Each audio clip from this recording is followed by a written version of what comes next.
അങ്ങനെ നമ്മുടെ സച്ചി അടിച്ചിട്ട ഗുണ്ട ഇങ്ങനെ കള്ളും കുടിച്ചിട്ട് ഇങ്ങനെ ആലോചിച്ചും കൊണ്ടിരിക്കുകയാണ്. സച്ചി അവനെ അടിച്ചതും ഒക്കെ ഇങ്ങനെ ആലോചിച്ചുകൊണ്ടിരിക്കുകയാണ്. എന്നിട്ട് മറ്റേ ഗുണ്ടകളോട് പറയുന്നുണ്ട്, അവനെ അടിച്ച് കൊന്നിട്ട് കൊക്കയിലേക്ക് എറിഞ്ഞിട്ട് എന്തായാലും ആ പെണ്ണിനെയും കൊണ്ട് എനിക്ക് ഇങ്ങോട്ട് കൊണ്ടുപോകും, ആ പെണ്ണിനെ എനിക്ക് ഇവിടെ വേണം എന്നൊക്കെ പറയുന്നുണ്ട്. ഗുണ്ടകളൊക്കെ അത് സമ്മതിക്കുന്നുണ്ട്. എന്തായാലും പിന്നെ കാണിക്കണം നമ്മുടെ സച്ചി രേവതി ഇങ്ങനെ സച്ചി ഇങ്ങനെ രേവതിനെ ഉന്തിയിടുന്നുണ്ട് കട്ടിലുമ്പിലേക്ക്.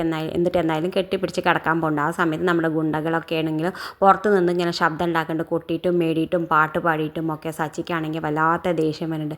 എന്തായാലും പിറ്റേ ദിവസം രാവിലെ തന്നെ നമ്മുടെ സച്ചി രേവതിയും കൂടി റൂമൊക്കെ വെക്കിയിട്ടതും പോകാൻ തീരുമാനിക്കുന്നുണ്ട്. പിന്നെ കാണിക്കുന്നത് അപ്പുറത്ത് നമ്മുടെ ശ്രുതിയോട് പറയുന്നുണ്ട്, നമുക്കും ടൂറ് പോവാം, വാഗമണിലേക്ക് ടൂറ് പോകാമെന്നൊക്കെ പറയുന്നുണ്ട്. എന്തായാലും ശ്രുതി സമ്മതിച്ചിട്ട് നമ്മുടെ ചന്ദ്രയോട് പോയി സംസാരിക്കാൻ പോകണം. എന്നിട്ട് ചന്ദ്രയോട് പറയുന്നുണ്ട്, ഞങ്ങൾ നാളെ ടൂറ് പോവാണ്, ഞങ്ങൾ വണ്ടിയൊക്കെ ഏൽപ്പിച്ചു എന്ന് പറയുന്നുണ്ട്. ആ സമയത്ത് ചന്ദ്ര പറയുന്നുണ്ട്, അതെങ്ങനെ ശരിയാവുക, ശ്രുതിയുടെ അച്ഛൻ മരിച്ചിട്ട് ഇത്ര ദിവസമായിട്ടല്ലേ ഉള്ളൂ, ഇനി അവൾക്ക് കുറേ കർമ്മങ്ങളൊക്കെ ചെയ്യാൻ ബാക്കിയുണ്ട്, അതുകൊണ്ട് ഇപ്പം നിങ്ങൾ എങ്ങോട്ടും പോകണ്ടെന്ന് പറയുന്നുണ്ട്. എന്തായാലും ശ്രുതി ആകെ ഞെട്ടുന്നുണ്ട്. ഇത് കാണിച്ചുകൊണ്ടാണ് ഇന്നത്തെ പ്രൊമോ അവസാനിക്കേണ്ടത്. ഇതുപോലെ പ്രൊമോ വിശേഷങ്ങൾ നിങ്ങളുടെ മുന്നിൽ എളുപ്പത്തിലെത്താൻ ഈ ചാനലൊന്ന് സബ്സ്ക്രൈബ് ചെയ്യാൻ മറക്കരുത്.